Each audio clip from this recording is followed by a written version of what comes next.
반갑습니다. 한국사 해설의 품격 없는 사학도 해품사입니다. 오늘은 고급체 38회를 해설할 예정입니다. 이 회차 같은 경우는 제가 직접 풀어보면서 느낀 게 이 회차의 난이도의 경우에는 뭐 너무 쉽진 않고 딱 어렵지도 않은 그냥 가장 무난한 보통 난이도입니다. 이 회차 같은 경우에도 제가 보니까 근현대사에서 한 2문제? 한 3문제 내지는 그 문제들만 조금 까다로웠는데 가장 보편적인 유형만 위주로 제시했고, 그렇다고 해서 키워드의 난이도라던가 출제 원리 자체가 그렇게 쉽진 않았어요. 그래도 대체로 키워드도 익숙한 게 많되 너무 쉽게 주진 않았어요. 그렇다고 그래서 한 이 회차 정도에서 7, 80점 나왔으면 뭐 너무 잘한 것도 아니고 그냥 너무 못하지도 않고 그냥 딱 평균 수준 했다, 그렇게 이해하시면 될 것 같아요. 아마 최근 시험은 이거보다 더 어렵게 출제해가지고 여긴 회차보다는 조금 더 까다롭게 공부는 하셔야 될 것 같아요, 냉정하게 말씀드리면. 아무튼 해설 시작드리면, 먼저 1번 가시대 생활 모습으로 옳은 거 얘기했는데, 일단 연천 전공리 유적이란 키워드가 나왔어요.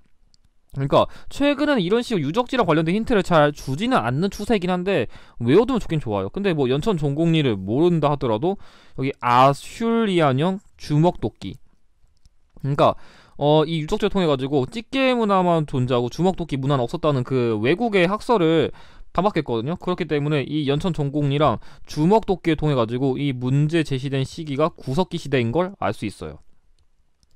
나도 중요한 키워드죠. 1번 거푸집을 이용하여 도구를 제작하였다. 거푸집을 이용하여 도구를 제작했다. 되게 선지를 애매하게 줬는데 이거는 결론부터 얘기하면 청동기 시대도 되고 철기 시대도 됩니다. 흔히 거푸집은 철기만 아니에요 이럴 수 있는데, 정확하게는 거푸집은 청동기 시대 후기부터입니다. 그래가지고 이 거푸집 갖다가 비파형 동검도 만들었어요. 그렇기 때문에 거푸집이 언급됐다. 엔간에서는 청동기 시대를 거의 90% 내거든요. 한능검에서는 철기 시대를 거의 안 내요. 그니까 그냥 다른 키워드 매칭해가지고 종합적으로 보시면 뭐 이거 청동기든 철기든 충분히 구별할 수 있으니까 걱정하지 마시고, 2번 지배자의 무덤으로 고인돌을 축조하였다. 고인돌을 축조한 것도 청동기 시대니까 틀렸고, 3번 반달 돌칼을 이용하여 곡식을 수확하였다. 청동기 시대만 계속 나오네요. 틀렸고, 자 4번 가라바퀴와 뼈바늘을 이용하여 옷을 지었다. 이건 신석기 시대. 그래가 정답은 5번인데 주로 동굴이나 강가의 막집에서 거주하였다. 문제 제시된 시기에는 특별히 주거지가 없었죠. 정답 5번입니다. 자, 이어서 2번 다음 사건이 일어난 시기를 연표에서 옳게 고른 거 얘기했는데, 와우, 2번부터 갑자기 난이도가 팍 올라갔어요. 근데 이거 생각보다 그렇게 안 어려워요. 자, 여러 대인은 왕과 몰래 연개소문을 죽이고자 논의했다는데, 일단 여기서 나온 이 왕은 영유왕이에요. 그러니까 당시에 이 연개소문이 그 권력이 오지게 세지니까 이 연개소문을 좀 약간 사람이 너무 누가 커지면 막 시기하고 그런 거 있잖아요. 그렇기 때문에 이 연개소문을 견제하는 그런 사람도 있었거든요. 그렇기 때문에 당시에 연개소문이 누군가 날 죽이려는구나, 그걸 눈치채가지고 어떻게 했냐면 당시에 그 부병을 모아놓고 군대를 사열할 거야. 그러니까 군대 훈련하고 좀 이런 식으로 하는 것처럼 꾸며가지고 그 군대를 모두 모아가지고 살해를 한 거예요. 그리고 말 달려서 궁궐해가지고 영유왕도 결국 복수극을 찍어버리고 마지막으로 그 왕제 아들인 장을 세워 왕으로 삼았다. 그러니까 이게 무슨 말이냐면, 여기 나온 이 장이란 인물은 보장왕을 말하는 거예요. 그러니까 이 결론적으로 말하면 이 시기에는 연개소문이 너무 비대해지니까 얘에 대해서 좀 견제하는 세력을 발생해가지고 그 견제하는 강경파들이 이 연개소문을 죽일까 고민하니까 이 연개소문이 그걸 눈치채가지고 영유왕을 살해하고 보장왕을 즉위시킨 642년에 연개소문 정변을 말하는 거예요. 그래가지고 정답은 여기 나온 3번이 정답입니다. 만약에 이거가 연도를 몰라가지고 헷갈렸다면 여러분들이 그걸 기억하셔야 되거든요. 뭐냐면 이 연개소문 정변이 발생한 뒤에 당시에 당나라가 연개소문, 와 니네 왕도 갈아엎어, 나쁜 놈들이네, 혼내주겠다는 명분에서 당나라가 고구려를 침략했거든요. 그것 때문에 발생한 대표적인 전투가 안시성 전투예요. 그런 흐름으로 여러분들이 접근하시면 연개소문 정변 이후에 645년에 안시성 전투가 발생했다, 이거를 이해할 수 있습니다. 정답 3번입니다. 자, 이어서 3번 카나라다에 대한 설명으로 옳은 걸 얘기했는데, 일단 여기서는 동이지역 중에서 가장 평탄하고 넓은 곳으로 토지를 오곡이 자라게 얇았다는 내용인데, 일단 이 문제 제시된 국가는 기본적으로 농사를 하기에 좋아요. 아, 참고로 이 유형이 최근에는 이런 식으로 사료로 잘 안 나오거든요. 그래도 혹시 모르니까 알아두세요. 자, 그리고 두 번째. 아, 여기 사료가 좀 어렵네요. 여기 12월에 지내는 제천 행사. 아, 사실 이렇게까지 몰라도 되는데 이게 12월에 하는 제천 행사가 연고예요. 아, 원래 이거 줘야 되는데 조금 어렵게 줬네요. 근데 그걸 모른다 치더라도 여기에 소를 잡아가지고 그 발굽으로 기륭을 친다는 말이 있는데, 이게 다른 말로 하면은 우제전법이에요. 그러니까 소의 발굽으로서 뭔가 점을 치는 이 국가는 결과적으로 부여입니다. 아, 사실 이거 12월 이렇게까지 몰라도 되는데, 아, 이거 생각보다 문제 쉽게 안 줬네요. 자, 나의 사료. 자, 두 번째. 이어서는 큰 산과 깊은 골짜기가 많고 사람들은 산골짜기에 의지해 산다는데, 말 그대로 산간 지역이에요. 그래가지고 앞서 제시한 이 부여는 농사하기 좋은데, 반대로 이 국가는 산간 지역이어가지고 농사하기 땅이 안 좋아요. 그렇기 때문에 자급자족을 못하니까 다른 나라들 그것 때문에 침략을 많이 한다. 그래서 노략질하게 좋아한다. 그런 맥락이 사료에서 잘 나와요. 아, 그리고 여기에 혼인에 있어서는 신랑이 신부의 집에 가서 살다가 자식을 낳아 장성한 뒤에 남자의 집으로 돌아온다는데, 제가 항상 그거 강조하거든요. 만약에 남자가 여자 집에 가면은 고구려고, 여자가 남자 집에 가면은 옥저라고 해요. 근데 여자가 남자 집에 가는 거는 그 옥저의 민며느리제고, 남자가 여자 집에 가는 이거는 서옥제라거든요. 아니, 다른 말로 대리사회제라고도 하는데, 아무튼 간에 지금 남자가 여자 집에 갔으니까 고구려에 해당됩니다. 그래서 부여랑 고구려에 해당되는 거 찾는 건데, 부여가 조금 어려웠을 것 같아요. 이거 사료를 사실 외웠으면 쉬운데, 사료를 훈련해보지 않으신 분들이 이거 되게 까탈스러웠을 겁니다. 자, 1번. 여러 가들이 별도로 사출도를 주관하였다. 맞아요. 문제 제시된 국가의 지방 관할 구역인데, 아, 부여가 어려워서 답을 쉽게 찾았을까 싶네요. 2번. 박석김의 삼성이 교대로 왕위를 계승하였다. 박석김이 언급되는 거는 신라죠. 나중에 김씨가 왕을 최종적으로 세습하지만요. 김씨 왕조가. 자, 3번. 10월에 무천이라는 제천 행사를 열었다. 무천은 동해랑 관련된 키워드죠. 틀렸고. 자, 4번. 음락 간의 경계를 중시하는 체코가 있었다. 똑같이 동해라서 틀렸고. 5번. 제사장의 천군과 신성지역엔 소도가 있었다. 이거는 사만인데, 솔직히 말할게요. 이 고대척기 국가 이용해서 5번은 정답이 안 될 확률이 매우 높아요. 왜냐면 이 국가들마다 그렇게 겹치는 키워드가 거의 없거든요. 그래서 여기 가나로 내버리면 엔간에서 거의 틀린다고 봐도 무방할 것 같아요. 100%는 아니고요. 아무튼 간에 사실 이거 키워드 사료가 어려웠으면 선지소거법을 통해서라도 풀었어야 될 것 같습니다. 정답 1번입니다. 자, 4번. 가 인물에 대한 설명으로 옳은 거 얘기했는데, 일단 신라시대랑 통일신라 때 활동했고, 이 그림을 기억했다면 이 문제는 되게 쉬웠을 것 같거든요. 자, 두 번째.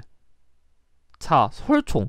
그러니까 설총의 아빠, 아들이 설총. 이거 기억해 두시고, 여기 무예가, 그리고 일심사상. 그러니까 이 일심사상은 모든 건 마음 먹기 달렸다 해가지고 그 해골물 설화 있잖아요.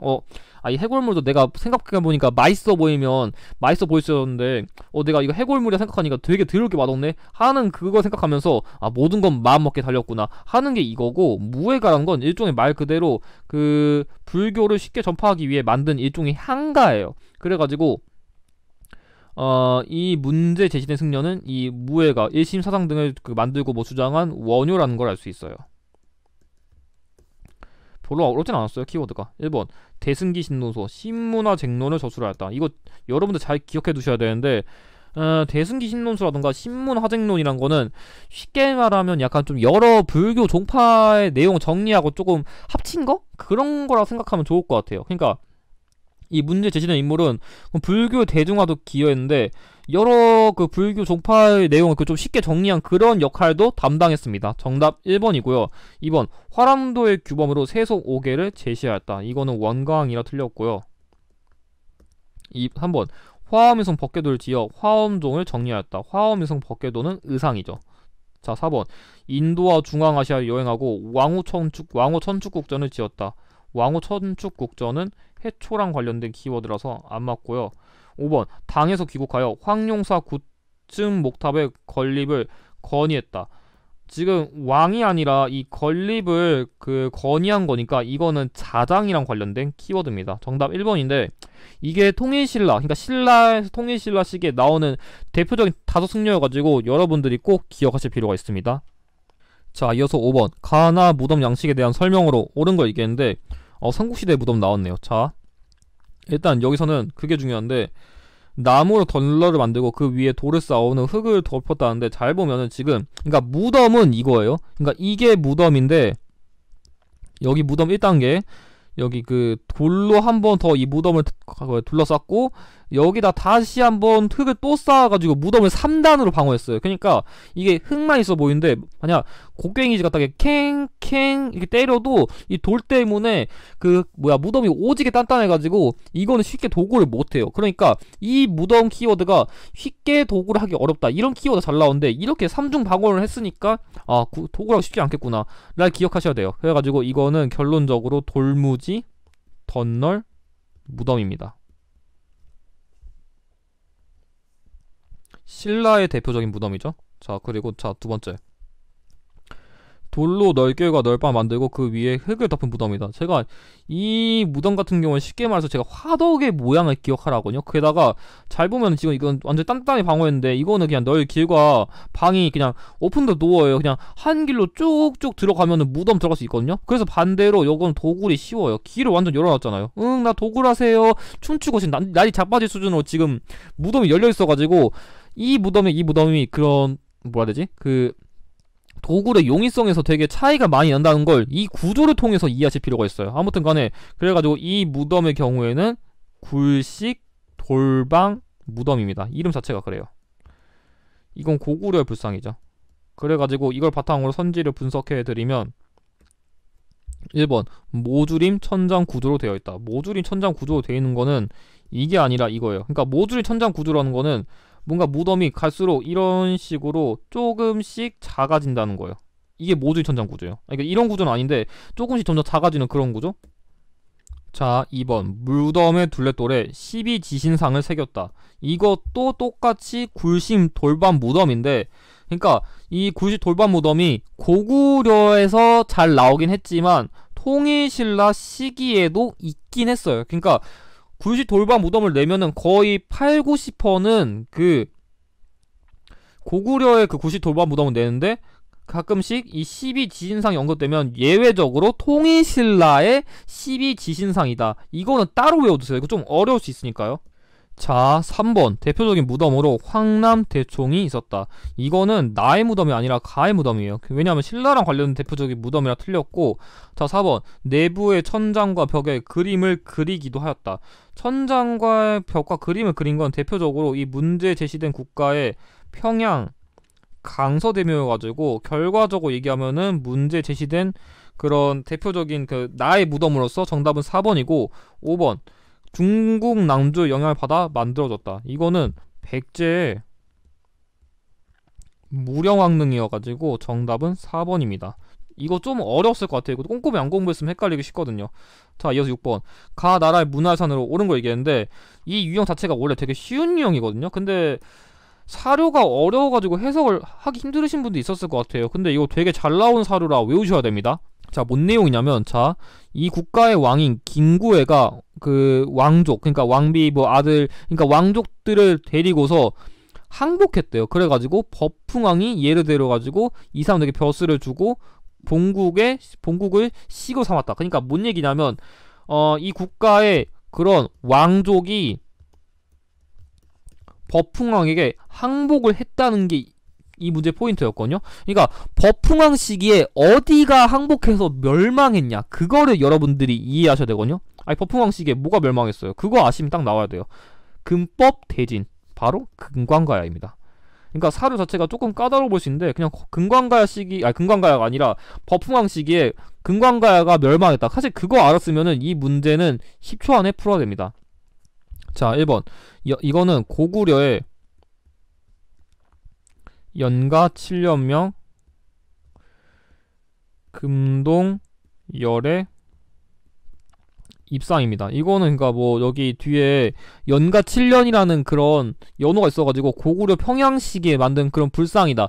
이걸 알 수 있어요. 참고 이게 광배라는 건데 뭔가 위대한 사람을 보면 뭔가 느껴지는 아우라 그런 거를 눈으로 형상화한 게 이 광배입니다. 자, 두 번째 이거는 백제의 금동 대향로인데 키워드가 대체로 능산리 고분군에서 발견됐다는 키워드가 잘 나오고, 자, 두 번째, 그 도교 양식. 도교랑 그 불교 등의 양식을 볼 수 있는 대표적인 문화유산으로서, 그러니까 불교, 도교 등 다양한 그런 종교의 양식이 융합된 대표적인 문화유산으로서 키워드가 잘 나와요. 이거는 되게 은근 중요한 문화유산이어가지고 꼭 기억하실 필요가 있어요. 자, 틀렸고. 자, 3번. 이거는 호우명 그릇. 이 그릇의 바닥에 광개토 대왕이라는 이름이 적혀 있어가지고, 아, 당시 광개토 대왕이 신라에 영향을 미쳤다. 그러니까 고구려랑 신라의 관계를 알 수 있는 대표적인 그런 문화유산으로서 활용하는 게 이거예요. 자, 4번. 이거는 백제랑 관련된 칠지도예요. 당시 백제가 외나라 왕에게 이 칠지도를 하사해가지고 백제랑 외교를 보여주는 대표적인 문화유산으로 활용합니다. 자, 5번. 아, 이게 정답이에요. 이거 그 김해 대성동 판 갑옷이란 건데, 문제 제시된 국가는 철과 관련된 문화유산이 많아요. 그래서 제가 가야를 공략할 때는 딱 4가지만 외우라고 해요. 김수로, 철, 그리고 고분, 그게 김해 대성동, 고령 지산동, 그리고 신라에 의해서 멸망했는데 곤강가야는 법흥왕, 대가야는 진흥왕. 이거 4가지 알면은 가야 문제는 5초 안에 풉니다.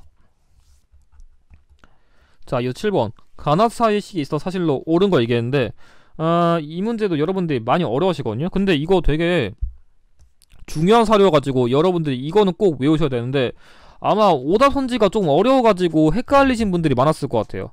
아, 정답 선지가요, 정확하긴. 자, 장수왕 15년 평양으로 도읍을 옮겼다. 나 수도를 옮겼대요. 이 평양으로 수도를 천도한 때는 427년이거든요. 그래서 뭐 나 그렇고. 자, 두 번째. 고구려왕 거련이 몸소 군사를 거느리고 백제를 공격했다는데, 이게 고대사 그 사료를 분석하면 여러분들이 이런 이름을 나오면 잘 모르시거든요. 근데 문제 잘 풀기 위해서는 한능검에서는 어차피 고대시대 내만의 사료가 별로 없어요. 그렇기 때문에 이런 이름의 왕이 누군지를 외워두시면 풀이에 도움이 돼요. 아무튼 간에 거련은 장수왕이고, 자, 여기 나온 이 백제왕 경은 누구냐면 계로왕이에요. 그래가지고 이 계로왕이 아들 문주왕을 신라에 보내 구원을 요청했다는데, 왕이 군사에 구해주려 했지만 도착하기 전에 이미 백제가 고구려 함락해가지고 경 역시 피살됐다. 그러니까 말 그대로 뭐냐면 한성이 함락되고 계로왕이 피살된 시기입니다. 그래가지고 이건 475년입니다. 그러니까 장수왕이 평양으로 천도를 해가지고 그 한성이 함락된 사이에 뭐가 있었을까? 그거를 묻는 건데 한번 찾아보죠. 자, 광개토 대왕이 신라에 침입한 외를 물리쳤다. 이거는 400년에 내무랑 때 그 신라 내무랑 때 구원해준 건데 400년 때라 안 맞고. 자, 진흥왕이 화랑도를 국가 조직으로 개편했다. 진흥왕이 활동한 시기는 6세기예요. 그래서 틀렸고요. 자, 3번. 소수림 왕이 태학을 설립하고 율령을 반포하였다. 소수림 왕이 활동한 시기는 4세기 후반이에요. 그러니까 한 대충 370년대쯤? 그러니까 371에서 72년 이후부터 활동하기 시작했으니까 4세기 후반이라 안 맞아요. 5세기 때부터는 이미 장수왕이 활동하지 이 인물이 활동할 때가 아니에요. 자, 4번. 계로왕이 고구려를 견제하고자 북위에 국서를 보냈다는데 정답이에요. 이게 정확하게 472년이거든요. 그러니까 이게 뭔 얘기냐면 여러분들이 그걸 이해하셔야 돼요. 지도로 좀 설명드릴게요. 지도가 이렇게 있다면은 고구려가 당시에 그 본격적으로 조금 더 그 백제라던가 이게 신라를 공격하기 위해서 수도가 원래 좀 더 위에 있었다가 아래로 옮겼어요. 그러니까 이제 그 당시에 장수왕이 본격적으로 남쪽으로 공격을 하려니까 이 백제랑 신라 입장에서는 다들 떨고 있는 거예요. 그래가지고 저러다가 우리 큰일 나겠다 싶어가지고 저 내려오려는 고구려 견제하고자 여기 그 중국에 있는 국가에게 국서 보내가지고 좀 우리 좀 도와주면 안 돼? 했는데 이 북이가 도와주지 않아요. 그러니까 이 두 시점을 굳이 문제 제시된 이유는 그거예요.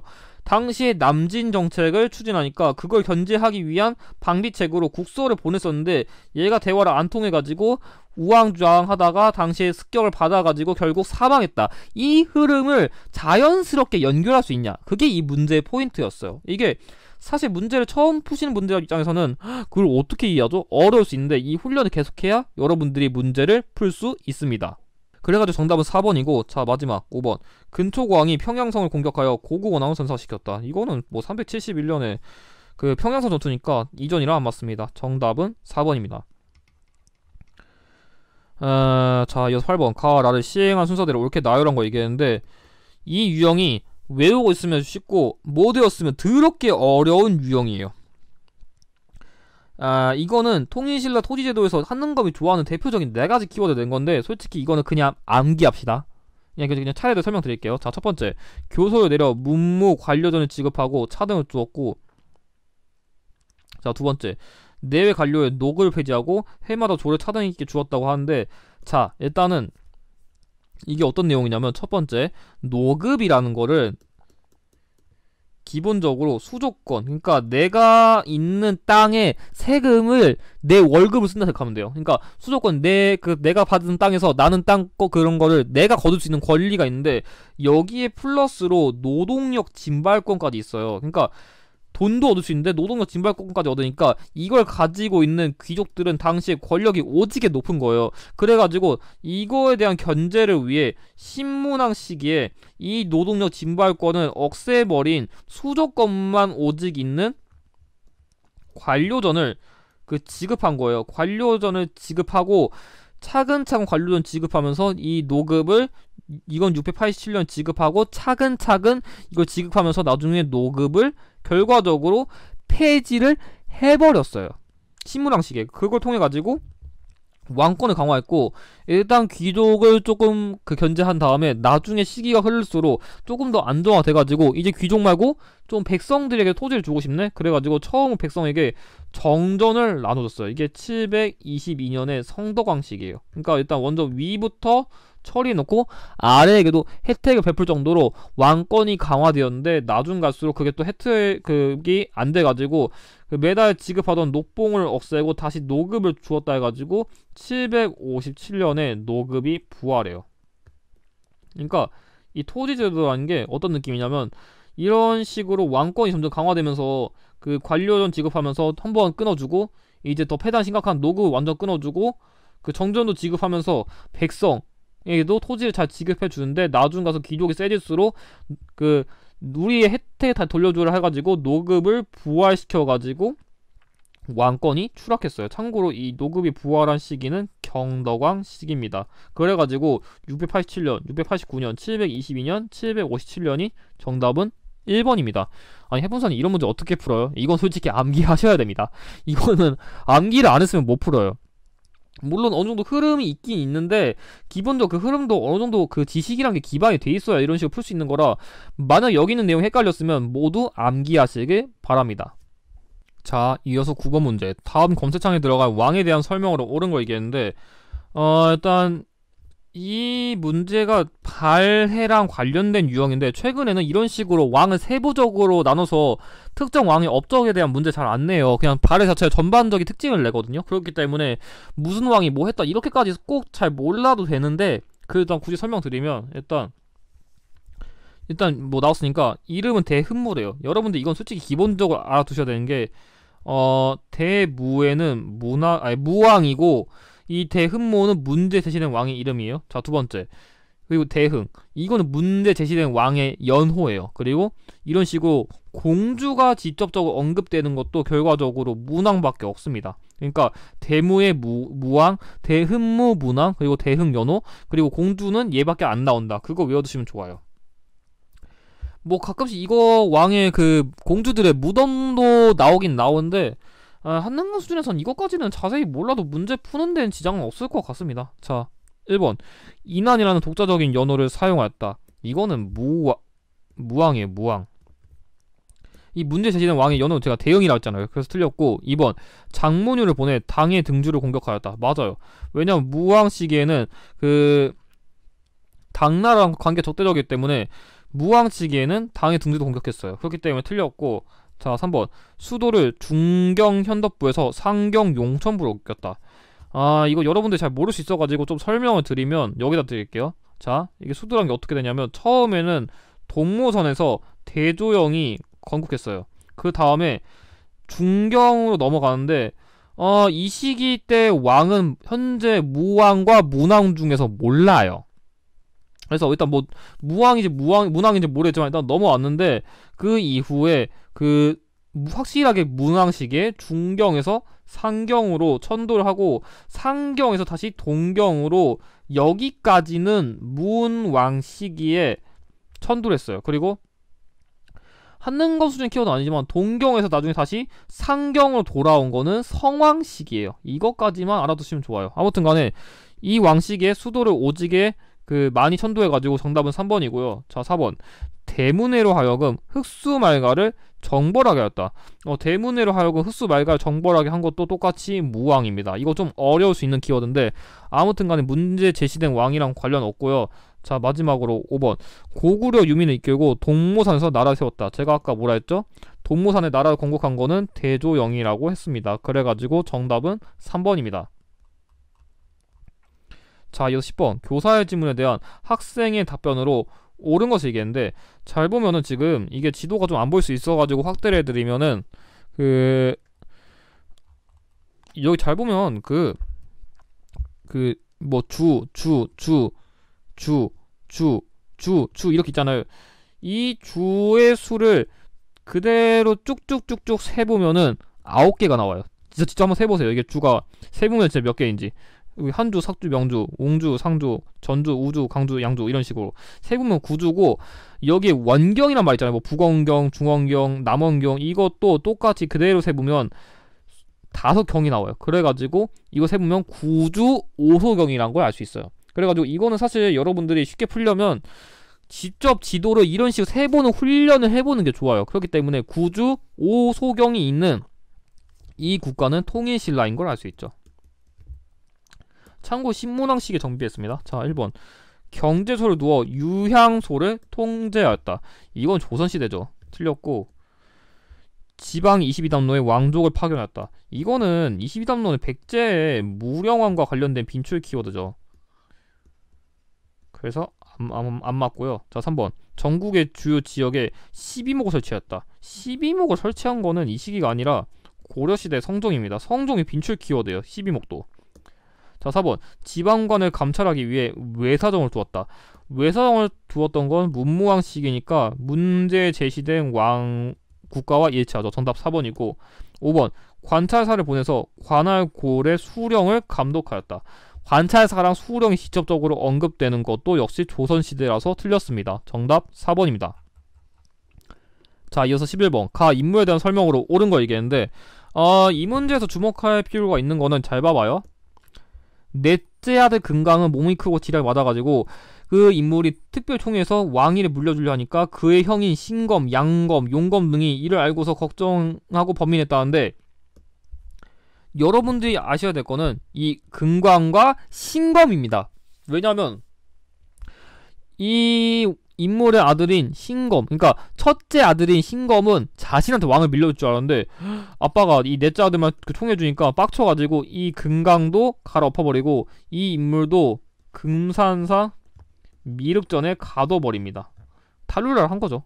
아무튼간에 나의 밑에 사료. 자, 2번째. 이 인물 요청해서 늙은 신하가 멀리 바다를 건너 성군의 교화에 투항하였으니 이 역적인 아들을 배우고자 할 뿐입니다. 이렇게 말했는데, 이게 뭔 말이냐면, 이 문제 제시된 인물이 아까 말했듯이 금산사 미륵전에 가둬지니까 얘가 나중에 도망을 가요. 몰래 탈출해가지고 도망을 와가지고 여기 나온 성군이란 거는 왕건을 말하는 거거든요. 그래가지고 이 왕건님께 투항해가지고 우리 아들이 탈룰라를 해요. 제발 쟤 좀 혼내주세요. 하면서 왕건님께 제발 그 머리 두 손 들고 싸싹 비는 걸 말하는 거거든요. 그렇기 때문에 그 역사가 있는 이 인물은 견훤이에요. 그러니까 사료의 맥락을 조금만 이해했으면 이게 되게 그렇게까지 어려운 사료는 아닌데, 만약에 이런 거 훈련해보지 않았으면 조금 어려울 수는 있었을 것 같습니다. 아무튼 1번. 김음돌의 반란을 진압하였다. 김음돌의 나는 신문왕식이라서 안 맞고요. 2번. 경주의 사신관으로 임명되었다. 경주의 사신관으로 임명된 거는 경순왕이죠. 이거는 애초에 경주는 신라랑 관련된 지역인데 견훤이 연결될 리가 없겠죠? 자, 3번. 후당 5월에 사신을 파견하였다. 맞아요. 문제 제시된 인물은 외교술에 뛰어나가지고 중국의 국가랑도 교류를 했어요. 정답 3번이고. 자, 4번. 국호를 마진으로 바꾸고 철원으로 천도하였다. 이거는 문제 제시된 인물이 아니라 궁예입니다. 틀렸고. 5번. 정계와 계백 요소를 지어 관리의 규범을 제시하였다. 이거는 왕건이라 안 맞습니다. 정답 3번입니다. 자, 이어 12번. 가나사이식이 있었던 사실로 옳은 거 얘기했는데, 이 문제 같은 경우에는 가의 인물은 쉽네요. 자, 쌍기. 과거제도 실시 권유했다. 쌍기랑 과거제도가 언급되는 거는 최소한 광종시기인 거 알 수 있어요. 광종이 고려시대 왕 중에서 제일 쉬운데 키워드가 4개예요. 쌍기, 과거제, 그리고 노비안건법, 그리고 광덕이랑 준풍 등의 뭐 연호를 사용했다. 이거 알면은 솔직히 거의 풉니다. 그래서 키워드가 별로 안 어려워요, 광종은. 자, 두 번째. 최승로가 상소하기를. 그래가지고 최승로가 당시에 뭐 이거 해가지고 청컨대 외관을 두고자 이런 말 했거든요. 얘도 너무 빈출 키워드예요. 최승로 나오면은 최승로의 시무 28조를 이 고려 성종이 수용했다는 거 너무 한능검이 너무너무너무 좋아요. 한능검 외에도 모든 시험에서 이거 좋아요. 특히 이 외관이란 건 약간 좀 일종의 지방관이거든요. 이 성종 시기에는 지방 관련된 정책을 진짜 많이 했어요. 그렇기 때문에 왕을 추론하는 거 되게 쉬웠어요. 그러니까 광종과 성종 시기의 역사적 사실을 고르면 되는데, 자, 1번. 국가 주도로 해동통보가 발행되었다. 해동통보가 발행된 거는 이 성종 시기가 아니라 소종 시기예요. 성종 시기에 만든 화폐는 건원중보밖에 없습니다. 뭐 나머지 활구라던가 이런 건 다 숙종 시기에 발행했고요. 그래서 이후라서 안 맞고. 2번. 인사행정을 담당하던 정방이 폐지되었다. 이것도 애매한데 한능검 수준에서는 정방이 폐지됐다는 말이 나오면 공민왕 시기로 그냥 알아두세요. 어쨌든 이후에요. 3번. 관악징을 위해 그 전문 강자인 칠제가 개설되었다. 칠제가 개설된 것도 예종 시기여가지고 훨씬 뒤라서 안 맞고. 자, 4번. 호구의 정확한 파악을 위해 호패법이 실시되었다. 호패법이 실시된 거는 조선 태종 시기라서 더더더더더 뒤라서 안 맞고요. 자, 5번. 처음으로 직관, 상관의 각 품의 전시과가 제정되었다. 말 그대로 시정전시과를 시행했다는 거죠. 시정전시과는 경종이죠. 그러니까 그 조선시대 왕, 고려시대 왕을 보면은 말이 꼬여 죄송합니다.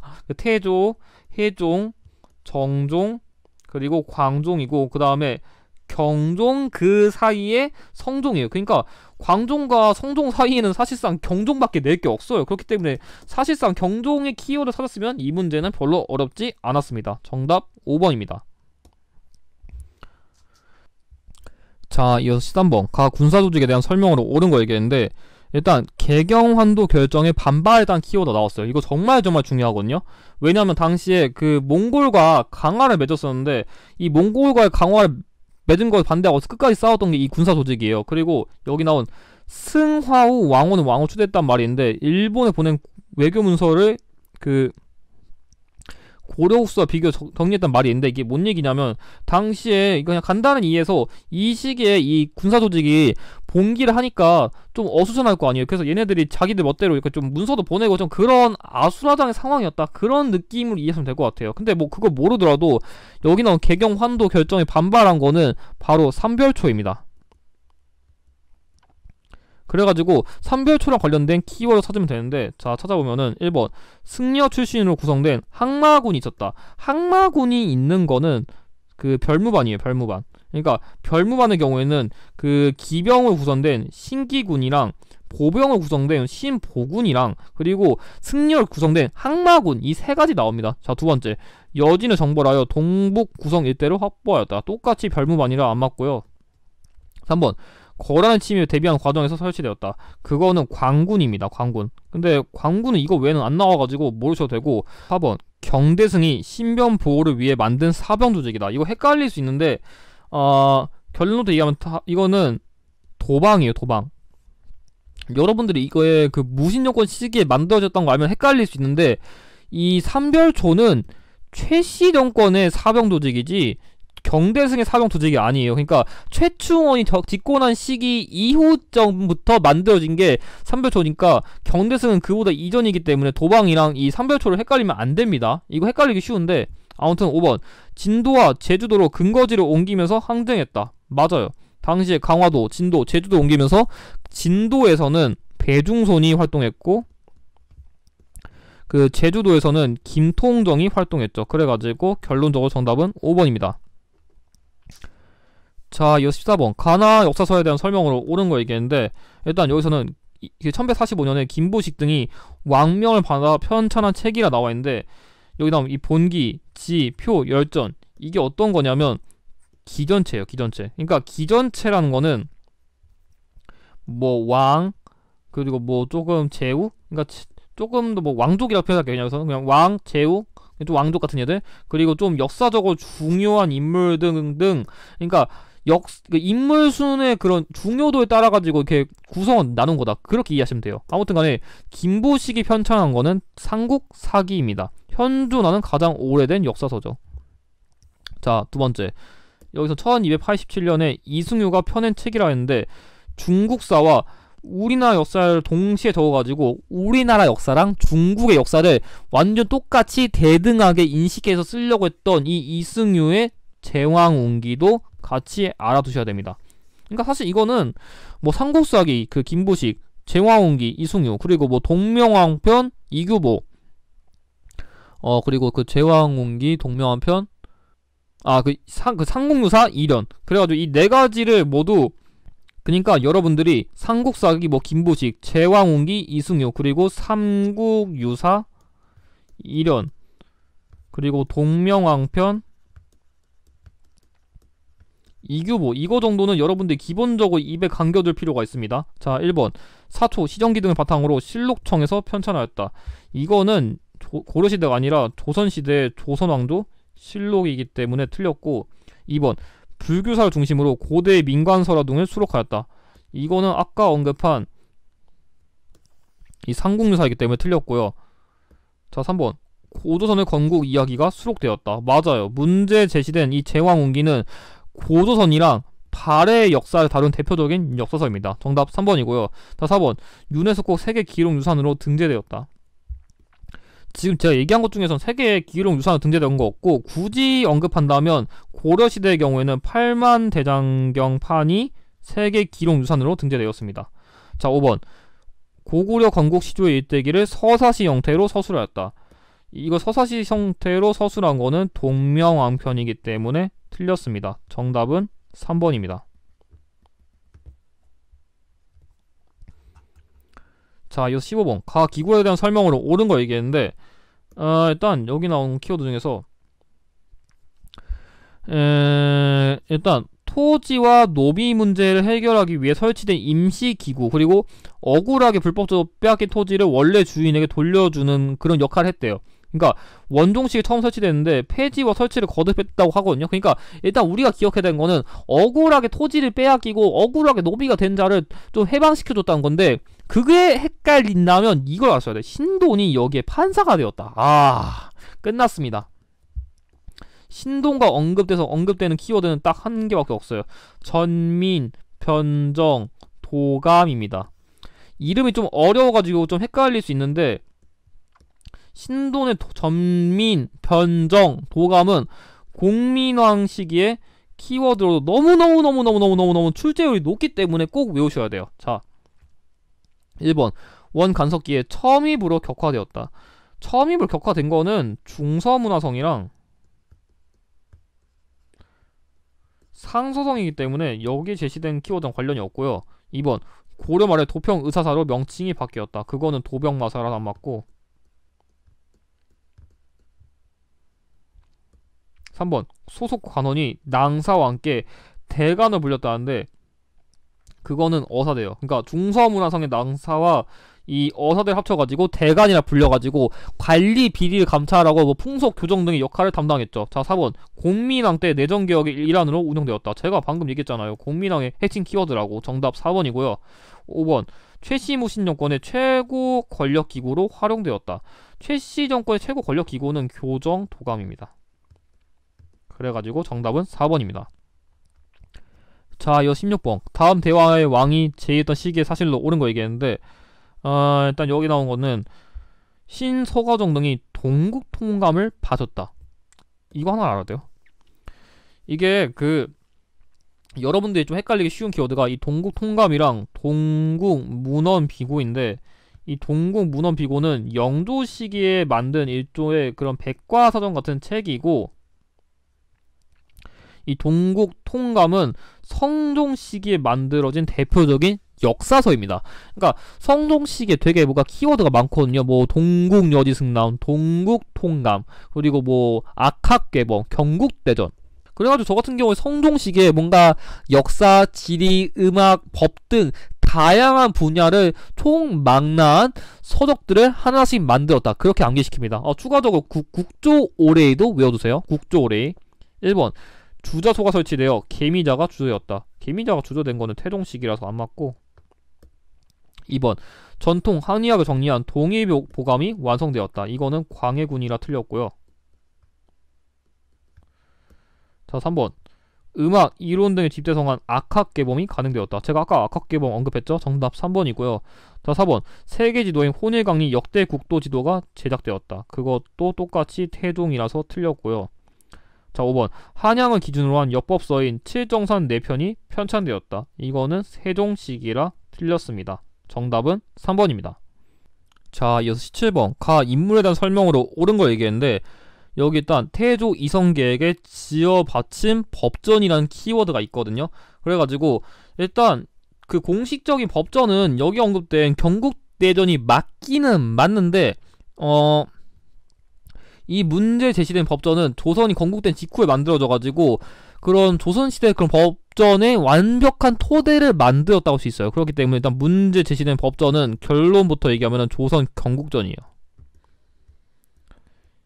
이거를 먼저 기억해 두실 필요가 있고. 자, 두 번째 재상 중심의 정치를 강조했다는데, 이 재상 중심의 정치라는 건 지금으로 치면 막 국방부 장관, 뭐 환경부 장관, 뭐 외교부 장관, 이런 일종의 재상들이 모여가지고 왕이 만약 멍청하면은 이런 장관들 중심 그런 인물들이 정치라는 일종의 이 왕정 체제에서 상상할 수도 없는 그런 일종의 공화 정치를 지향한 게 이 시기예요. 그러니까 왕보다 좀 신하에 걸려 좀 밀어줬다는 게 어떻게 지금 그때 당시로는 상상할 수 없는 그런 정치 방식이었는데, 아무튼 그랬었고, 여기에 뭐 도성의 축조도 맞고 새 궁궐의 이름 뭐 경복궁 하는 등 그런 조선의 기틀을 다진 이 인물은 정도전이에요. 한능검이 좋아하는 대표적인 개혁적인 인물이죠. 1번 불시작변을 지어 불교를 비판하였다. 맞아요. 문제 제시된 인물은 성리학자로서 불교를 비판했죠. 정답 1번이고요. 자, 2번 계유정난을 통해 정권을 장악하였다. 계유정난을 통해가지고 정권을 장악한 건 세조죠. 틀렸고. 3번 일본에 다녀와서 해동제국기를 편찬하였다. 해동제국기를 편찬한 거는 신속주예요. 신속주. 그래가지고 틀렸고. 자, 4번 기축봉사를 올려 명에 대한 의리를 내세웠다. 기축봉사는 송시열이라 안 맞고요. 5번 성악십도에서 군주의 도를 도식으로 명령하였다. 이거는 이황이라서 안 맞습니다. 정답은 1번입니다. 자, 이어 18번 가나나 사이의 시기 있어도 사실로 옳은 거 얘기했는데, 일단 이 문제의 경우에는 대표적인 사화 유형이거든요. 사화, 뭐 무오사화, 갑자사화, 기묘사화 이런거. 일단 잘 보면 지금 김일손이 찬수와 사초로 인해가지고 선대의 일을 거짓으로 기록해서 뭐 스승 김종직의 조의제문을 실었다는데, 뭔 얘기냐면 이 김종직의 조의제문은 꿈속에서 뭐 초나라 희왕이 유방에게 암살되었다는 것을 봐가지고 그거에 대해서 뭔가 애도하는 글을 썼다는데, 이 글을 가지고 모함을 해가지고 세조에 의해서 폐위된 단종에 대해서 비판한 게 아니냐 이렇게 까버려가지고, 그러면 그 세조의 아들일로 이어지는 뭐 성종, 연산군은 다 정통성이 개판이냐 하는 식으로 몰아가가지고 이 김종직의 조의제문으로 이 김일송 등을 좀 나쁘게 몰아간 이 사화는 연산군 시기의 무오사화예요. 그래서 김종직의 조의제문을 기억하는 게 제일 중요했고요. 자, 두 번째 대사원 조광조가 여기서 어떤 거냐면 반정 때 공이 있었다면 기록돼야 되는데 이들은 공도 없고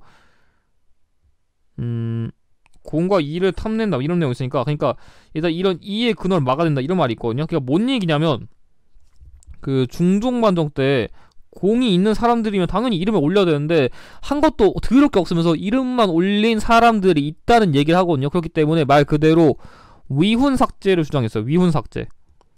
공이 없는 사람들 이름 빼라고. 근데 그게 나중에 기묘사화의 원인이 되긴 했죠. 그렇기 때문에 이 시기는 1519년쯤이에요. 대략적으로. 그래가지고 이 사이를 고르면 되는데, 자, 외척 간의 권력 다툼으로 유님이 제거되었다. 유님이 제거된 거는 을사사화죠. 그 외척끼리 우리끼리 싸우자. 을사사화. 2번, 인현 왕후가 폐위되고 남인이 권력을 장악하였다. 남인이 권력을 장악하는 시기는 그 숙종 시기의 기사환국이기 때문에 틀렸고요. 3번, 공신책봉에 불만을 품고 이괄이 반란을 일으켰다. 이괄이 나는 인조 시기예요. 이거 좀 왕을 안 적어드렸는데 을사사화 시기는 명종이고 이 기사왕국은 숙종 시기라서 다 이후입니다. 틀렸고 이 인조도 이후라서 안 맞고. 자, 4번, 이조전랑 인명을 둘러싸고 살인이 동인과 서인은 나뉘었다는데 이거는 선조 시기에 그 1575년이에요. 그래서 지금 명종 시기, 숙종 시기, 인종 시기, 선조 시기라서 다 이후라서 안 맞아요. 왜냐하면 이 무오사화는 연산군 시기고 이 기묘사화는 중종 시기 때문이죠. 그래가지고 정답은 5번인데 폐비윤시 사사사건의 전말이 알려져 김기잉 등이 처형되었다. 맞아요. 왜냐하면 이게 1504년에 갑자사화거든요.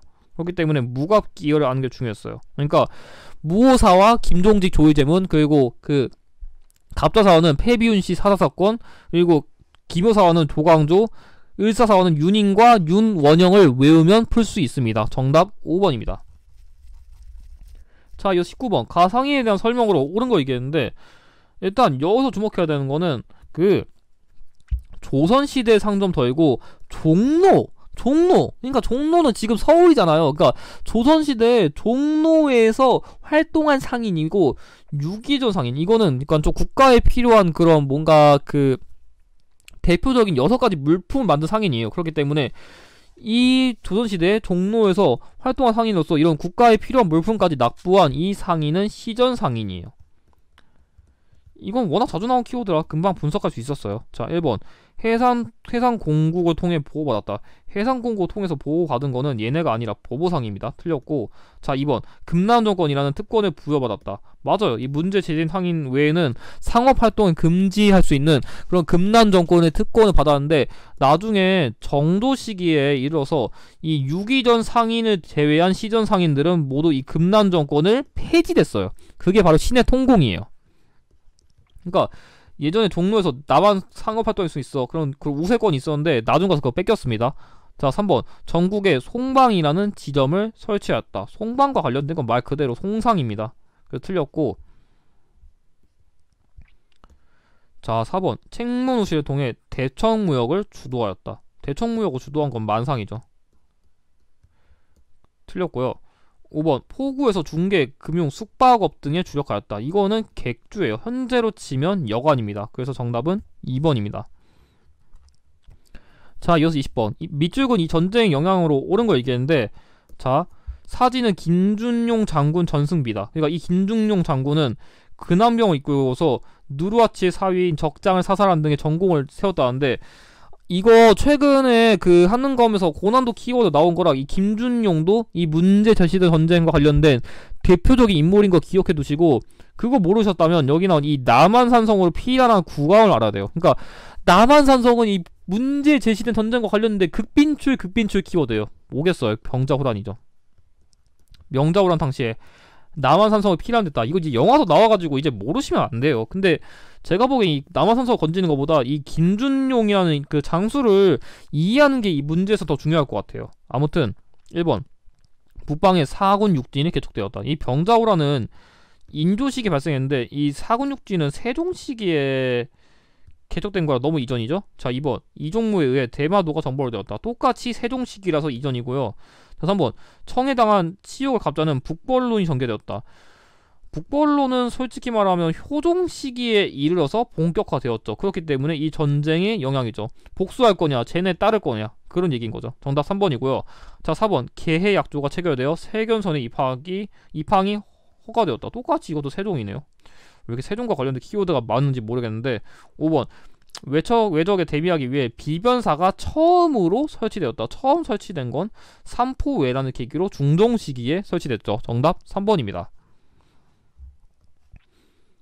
자, 이어서 21번 밑줄은 이 법에 대한 설명으로 옳은 거 얘기했는데, 여기 보면은 일단 자의정 이원익의 건의로 시행했고, 그리고 경기도에서 처음 시작했고 선해청을 설치했다. 그리고 우의정 김육의 건의로 청청도에서도 시행했고 나중에 황해도까지 시행했다. 이거 좀 키워드가 많은데 일단 청건의양 인물이에요. 일단 이 인물은 정확하게는 이 제도를 시행했다고 표현하기 좀 애매하고 대공수미법을 건의했거든요.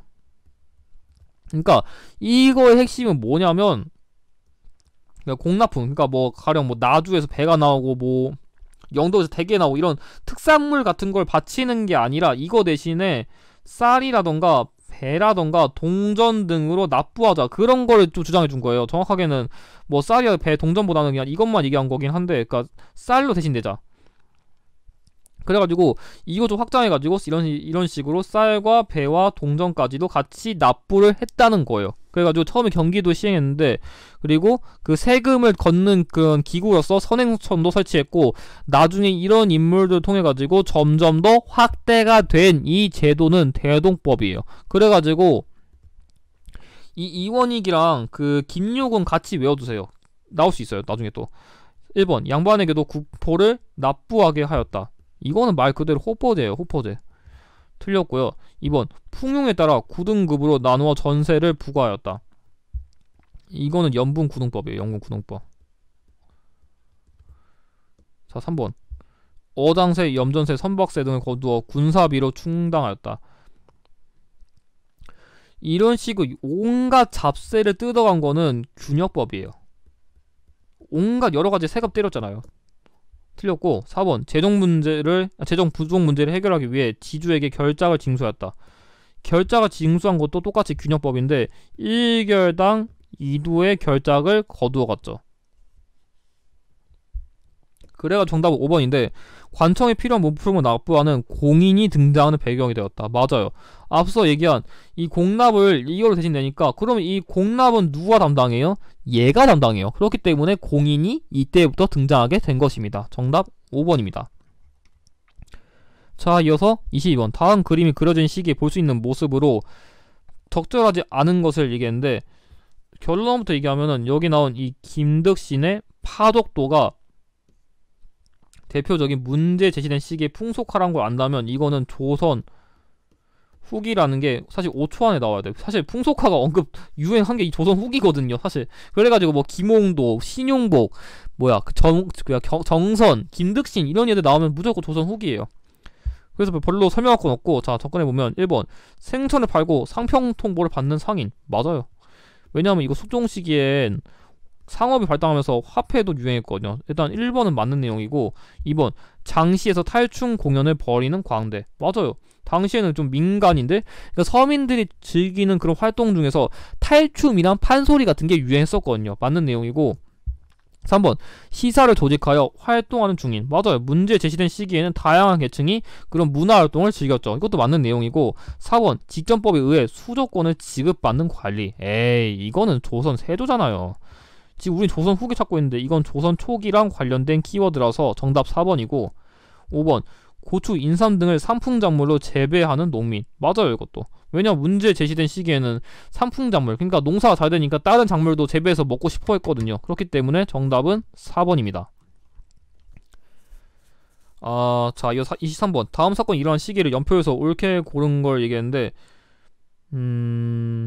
사료가 좀 어려운데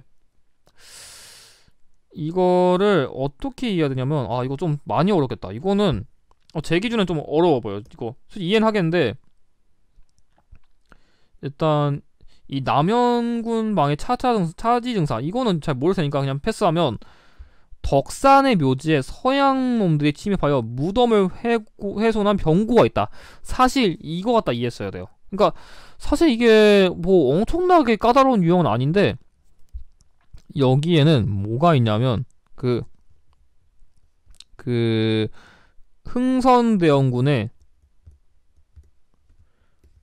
아버지인 남현군의 묘가 있어요. 그러니까 충남 덕산에 그 남현군 묘를 당시 서양 놈들이 침입해가지고 도구를 한 건데, 그 당시 도구란 인물은 독일인인 오페르트예요. 그래가지고 오페르트라는 독일인이 충남 덕산에 있는 흥선대원군의 아버지인 남현군 묘를 도굴한 오페르트 도굴 사건을 이해하는 게 이 문제의 포인트였거든요. 그래서 가지고 이건 1868년에 이 시기에 발생한 겁니다. 사실 사료 포인트 보고서 대충 병인양요 신미양요 나올 때쯤이네 해가지고 무덤 도굴한다? 그럼 오페르트 도굴 사건이네? 그것만 눈치챘으면 이 문제는 되게 쉬웠어요. 만약 그걸 몰랐다면은 그냥 병제, 그러니까 병인 박해, 제너럴 셔머너 사건, 병인 양요, 그 다음에 오페르트 도굴 사건, 그리고 신미 양요, 그리고 척화비, 이 순서 때려 박아서 병인 양요 뒤니까 병인 양요, 신미 양요 사이에 여기 넣었으면 이 문제는 쉽게 풀렸습니다. 정답 2번입니다. 자, 이어서 4번.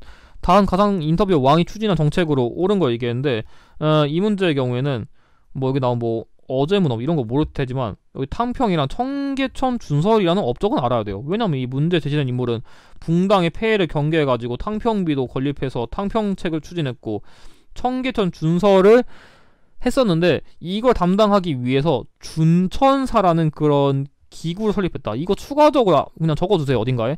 청계천 준설을 위해 담당한 기구가 준천사입니다. 그래가지고 탕평비와 그 청계천 준설을 담당한 왕은 영조예요. 이 청계천 준설도 가끔 나오는 키워드를 꼭 알아두셔야 돼요. 1번 지편전을 계승한 홍문관을 설치하였다. 홍문관이 설치된 시기는 성종 시기이고, 2번 국경을 정한 백두산 정계비를 건립하였다. 이거는 숙종 시기라서 안 맞고요. 3번 왕실의 권위를 세우고자 경복궁을 중건하였다. 경복궁을 다시 세운 거는 흥선대원군 시기죠. 자, 4번 역대 문물을 정리한 동국 문헌 비고를 편찬하였다. 제가 아까 이 영조 시기에 그 백과사전식 그런 기록유산 만들었다고 했었죠. 정답 4번이고, 5번 삼정의 문란을 해결하고자 삼정 이정청을 설치하였다. 이거는 철종 시기라서 안 맞습니다. 정답은 4번입니다. 자, 그럼 이번 38회 전반부의 마지막 문제인 25번 밑줄 그은 그에 대한 설명으로 옳은 거 얘기했는데, 일단 여기 제시된 그는 연행사를 따라서 열하에 이른 경로를, 이게 그 지도래요. 그래가지고 이 연행사라는 거는 청나라에 파견된 사신인데, 이 청나라 사신으로 파견돼가지고 열하까지 갔대요. 열하라는 지역까지, 여기 청나라에. 그래가지고 이 인물은 연암이란 호를 가지고 있고, 청에서 보고 들은 것을 이 열하까지 간 것을 여행기로 남긴, 한마디로 열하 일기를 남겼어요. 그리고 실학파 중에서도 호를 대놓고 힌트로 주는 인물이 얘랑 딱 명밖에 없거든요. 그러니까 담헌, 홍대영이랑 그 성호, 이건 따로 외워두세요. 얘네 둘은 그 호를 힌트 잘 주거든요. 그거 외에도 이 인물도 호로 힌트 잘 주는데, 그래가지고 열하일기를 저술한 인물이 누구냐 했을 때 결론적으로 그 인물은 박지원이에요. 제가 설명을 조금 계속 왔다 갔다 했는데 다른 키워드 한 번에 보여주려고 조금 설명하다 보니까 조금 와리가리를 때려도 좀 이해해주세요. 아무튼 1번 양명학을 연구하여 강화학파를 형성하였다. 이거는 정제두. 자, 2번 서울 출신으로 규장과 검서관에 임명되었다. 검서관에 임명된 거는 박제가라서 틀렸고요. 자, 3번 양반전에서 양반의 위선과 무능을 지적하였다. 맞아요. 문제 제시된 인물은 양반전, 호질, 허생전 등을 통해가지고 양반의 무능과 거래를 비판했기 때문이죠. 정답 3번이고요. 자, 4번 의사문답에서 중국 중심의 세계관을 비판하였다. 중국 중심의 세계관을 비판한 거는 홍대용이기 때문에 틀렸고요. 5번 우서에서 산업공상의 직업적 평등과 전문화를 내세웠다. 이거는 유수원이기 때문에 틀렸습니다. 정답 3번입니다. 그럼 이것으로 전반부 해설을 마치고 후반부 해설에서 뵙겠습니다. 영상의 내용이 도움이 되셨다면 좋아요와 구독을 부탁드립니다. 감사합니다.